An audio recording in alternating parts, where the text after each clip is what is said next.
የመንፈስ ቅዱስ ወንድሞች እህቶች ሁላችሁ አሁኑ ሰዓት በዚህ በመስቀል አደባባይ የታላቁ ወንድማችን ዶክተር ሰባኪያን መምህር ዘላለም ወልደ ሰማዕት የሽኝት መርሃ ግብር ላይ ነን። መርሃ ግብሩን በቀጥታ በጸሎት በብፁዓን አባቶች በሚመራ በጸሎት እንጀምራለን። አስከሬኑን የያዛችሁት ፈጠን ብላችሁ ወደ ማረፊያው እንድታቀርቡልን በአክብሮት እንጠይቃለን።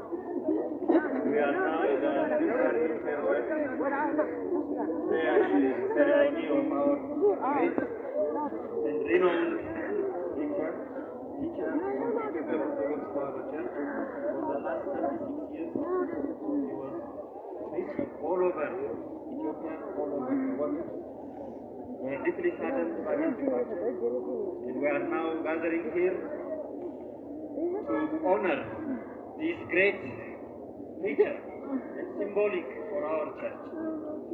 I have to acknowledge the presence of His Eminence Archbishop Faustos, His Eminence Archbishop Gorgorios, His Eminence Archbishop Matthios, His Eminence Archbishop Enoch, His Eminence Archbishop Yosef, His Eminence Archbishop Yisahak, His Eminence Archbishop Timotheos, His Eminence Archbishop Botarios, His Eminence Archbishop Garima, His Eminence Archbishop Gabriel, and the General Manager of Addis Ababa Diocese, His Excellency Omos Malakayot Abba Gauramedin, department heads of the General Patriarchate Head Office, scholars, teachers, and we are all gathered here.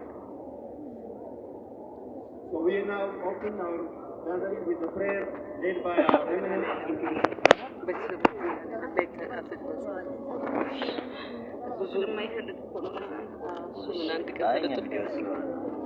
video